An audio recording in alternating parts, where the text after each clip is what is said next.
Tonight, investigations continue after yesterday's incident in which a Whyalla man was stabbed and killed. And the 12-year-old boy who tried to drive across Australia without being stopped until he hit Broken Hill.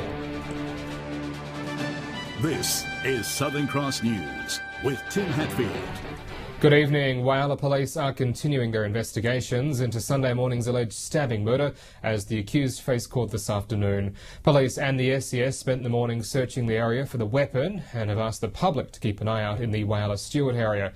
John Hunt has the details for us.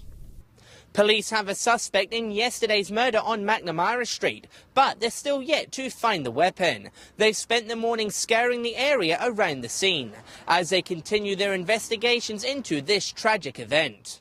SES volunteers joined forces with police this morning as they scoured the area around McNamara Street. They've searched a local park, along with the shopping centre, former school and numerous houses and streets. As of this afternoon, they had yet to find the weapon despite an extensive search. The acting superintendent says residents in the area should keep an eye out for the blade and report it to police. If anyone is within a 10-minute walking distance of the McNamara Street address and you locate evidence connected with the crime, so please leave the item in situ and call police immediately. Police are also still trying to establish the circumstances, with detectives going around local homes this morning. The stabbing occurred at 5 a.m. yesterday, with paramedics unable to revive a 35-year-old man who died at the scene. It's understood both the accused and the deceased are known to each other. Meanwhile, the 23-year-old accused from Whyalla Stewart appeared in the Magistrates Court this afternoon.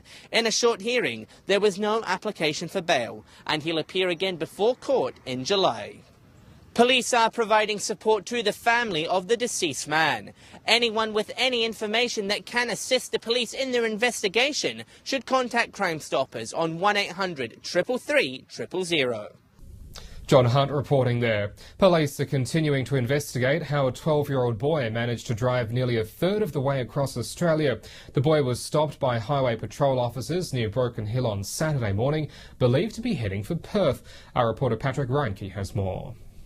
The 12-year-old boy had made it over 1,300 kilometres into his journey before police pulled him over. He had taken the family car and left his home in Kendall late Friday morning.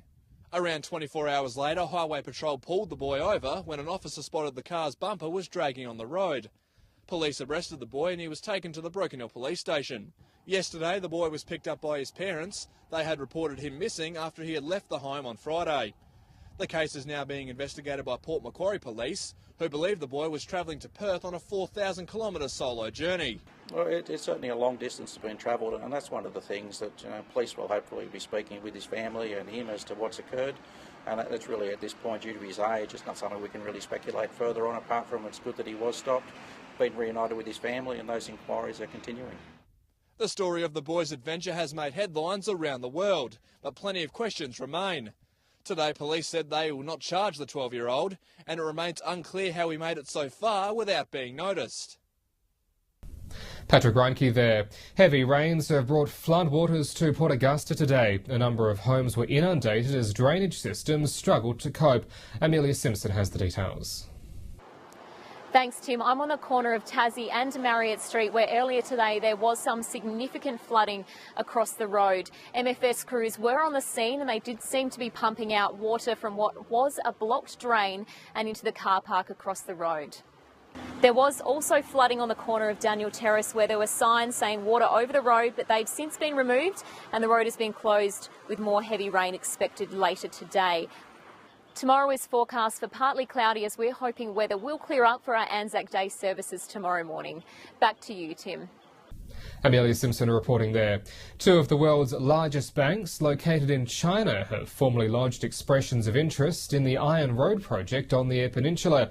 The banks are two of three interested in financing the debt of construction upwards of $3 billion. The Iron Road project, which is still awaiting approval from the state government, with estimates it could produce 21 million tonnes of ore every year. Three of the world's most powerful banks are looking to finance the Eyre Peninsula. We have what's called a formal expression of interest for the debt financing component of the Central Eyre Iron project from three banks, three Chinese banks. and they include the world's largest and world's second largest bank. So they're major banks in China. The banks are ready to finance the infrastructure, which is part of a multi-billion-dollar iron ore project based from Cape Hardy. Iron Road has already taken on partnership from China Rail, who will export large quantities of South Australian iron ore overseas. They've indicated a willingness to take 10 million tonne, which is around the 50% of the product. It's a bit less, but it's a pretty fair chunk of product. We've been working with China Rail solidly for 18 months, 2 years. In fact, I've had a visit to Eyre Peninsula by a number of China Rail groups of engineers, and also including the CEO in the middle of last year. The Iron Road project is still awaiting approval from the state government as they weigh up how SA's largest iron project will affect land and lifestyles. The numbers are significant because the construction build is of the order of $3.5 billion US, and the project up and running will inject about $2 billion per annum plus into the state economy. So it is a big project for the whole state. Jason Kemp, Southern Cross News. A Broken Hill woman has recorded an alcohol reading nearly 3 times the legal limit. The 44-year-old was stopped for a random breath test in the early evening of Saturday night. She blew .14 and was charged with middle-range drink driving. She'll now appear in the Broken Hill court. Meanwhile, a woman had to be flown to the Royal Adelaide Hospital over the weekend after her car crashed and rolled in the South Australian mid-north. Unable to free her legs, the 18-year-old was trapped for nearly an hour on R.M. Williams Way near Spalding. The Medstar helicopter was called in to rescue the woman, and she was flown to Adelaide with serious leg injuries. Well, stay with us. Still to come in tonight's local news, the NBN rolls out into the Silver City. The details on the broadband connection next. Welcome back. The rollout for the national broadband network is taking shape across regional Australia. Broken Hill has joined the list of cities on track to soon be hooked up. More than 2 million homes have signed up to the NBN, and Broken Hill will soon join them. To date, more than 70% of the build has taken place in regional Australia. Broken Hill is very much part of that cohort. Locals will soon see their internet speed increase, with the network design process currently taking place in the Silver City. This means inspections are being conducted around town to finalise the design before construction begins. We anticipate that construction of the NBN network in Broken Hill will take place over the early half of next year. Locals can start making the switch to the NBN in the second half of next year. Making the switch to the NBN network is not automatic. What people will need to do is to get in touch with their preferred retail, phone and or internet provider in the same way that they do now. The NBN gives locals the opportunity to access a minimum of 25 megabytes per second. Quite a jump up from current download speeds, though well down on the speeds the NBN was originally planned to carry. With anything, it's important that people consider what they use the internet for now, the number of devices in the home, and what you would like to do with the internet once you get the NBN network. Patrick Reinke, Southern Cross News. The state government has introduced legislation to formalise the position of the industry advocate. The Assistant Treasurer says the role is important for regional communities as it will help them grab a share of state government contracts. South Australia's industry advocate was introduced in 2013 as part of reforms to the state government's procurement policies.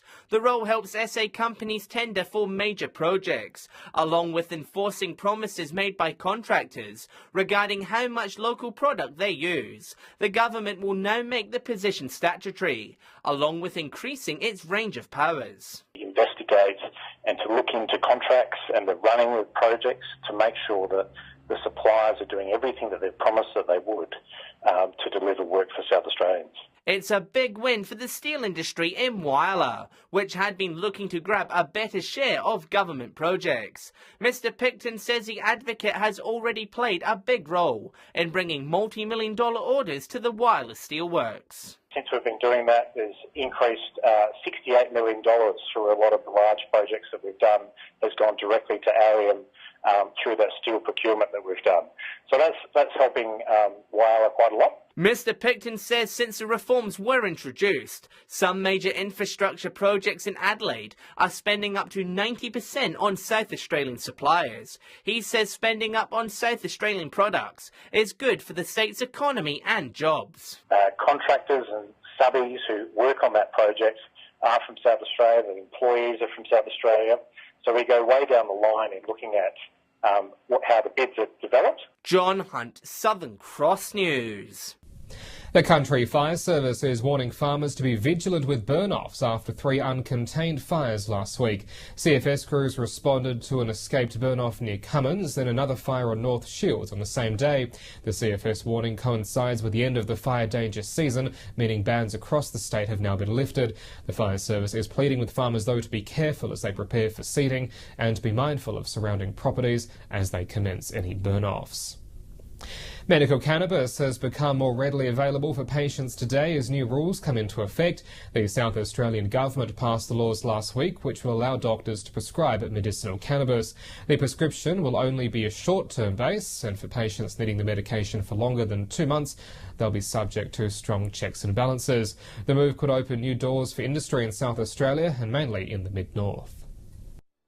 Well, stay with us when we return after the break. Port Pirie footy set to kick off as the league moves into a temporary home. The details ahead.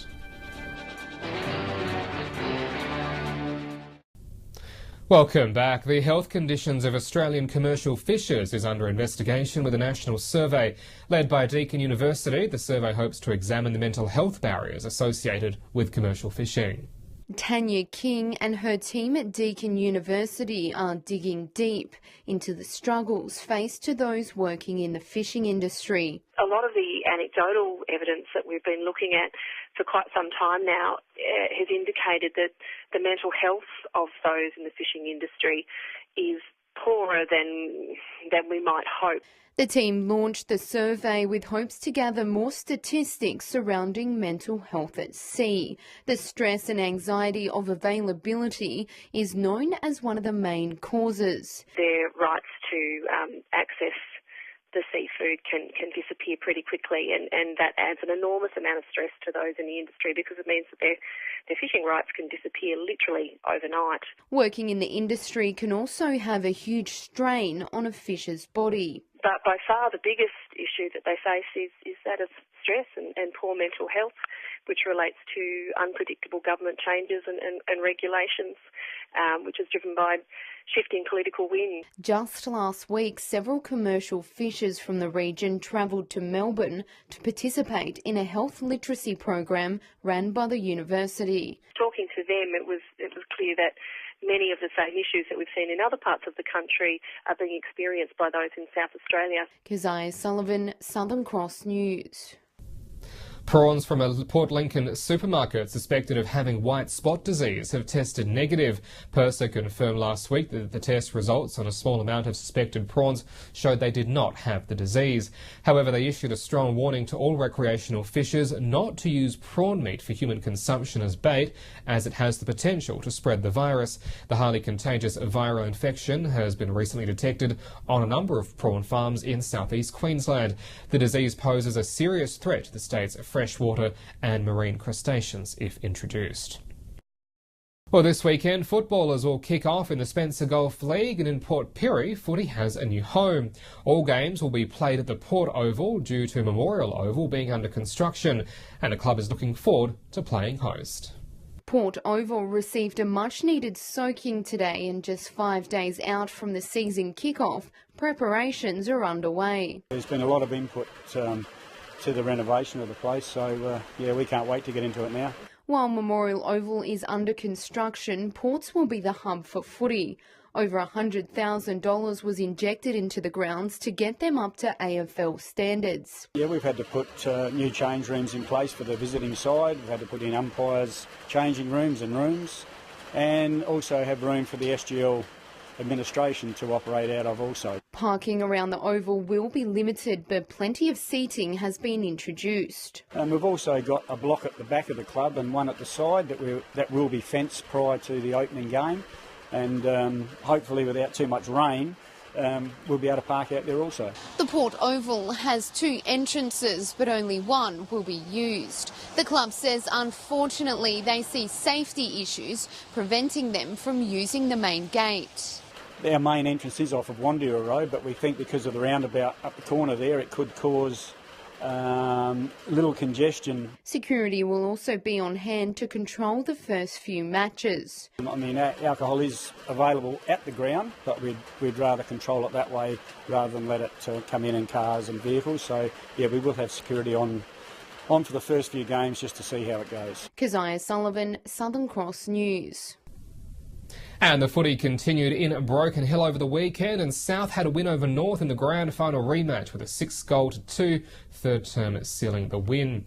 In the other match, Lionel Brown kicked 7 for Central as they had a narrow win over Wests. In Northern Areas footy, Daniel Hill kicked 9 goals for Crystal Brook as they smashed BMW by 112 points, and inaccurate Broughton Mandurah were too good for Southern Flinders, while Orroroo had a 4-goal win over Jamestown Peterborough. Turning to netball now, and in Whyalla, grand finalist YCW defeated Kiwi, while Warriors dug deep for a 1-goal win over True Blue. And in Northern Areas netball, there were wins for BMW, Broughton Mandurah and Orroroo as well.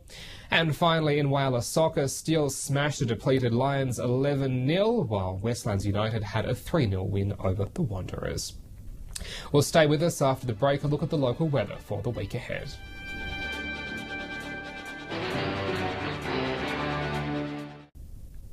Welcome back to the weather now, and more of that rain about today. 24 in Port Augusta and 23 in Whyalla, Port Pirie 25, Port Lincoln 21 today, Broken Hill also on 25. On the national satellite image, patchy cloud continues to move across the region, generating showers and rain. Out on the Gulf waters, the winds to 25 knots tomorrow into the southwest, the seas to 2 metres and also mainly southerly. Sunrise is at 12 minutes to 7. So looking at the forecast for Anzac Day, not looking too good unfortunately. 22 the top in Port Augusta and mainly fine, but looking at wet elsewhere. 21 for Whyalla and 20 in Port Lincoln. Port Pirie also on 21. Broken Hill the same with some rain. However, it's looking like the wet weather won't be as heavy around dawn, which is good news, but do take a brolly with you if you're heading out to the dawn services. A mixed bag for the rest of the week. 18 for Port Lincoln, showers on Wednesday, then 19 and cloud on Thursday. Cleve also cloudy, 17 and 16. 19 for Woodnor, but finding up later in the week. Showers and 18 on Wednesday for Whyalla, then a cloudy 17 for Thursday. Port Augusta overcast 18 then 19. Kadina with showers and 18 on Wednesday, then a cloudy day on Thursday as the showers clear off. Port Pirie also with showers and 19 for Wednesday, then a cloudy day for Thursday. Clare 15 both days as those showers clear off. Broken Hill fine both days and also on 15. And that is the local news for this evening. Hope you had a good weekend. Our special network coverage of Anzac Day commemorations begins tomorrow morning at 4:15 ahead of a special edition of Sunrise, then 7 News throughout the day, and we'll have local coverage at 6:30 tomorrow night. Until then, I'm Tim Hatfield from the Southern Cross News team. Enjoy your evening. Good night.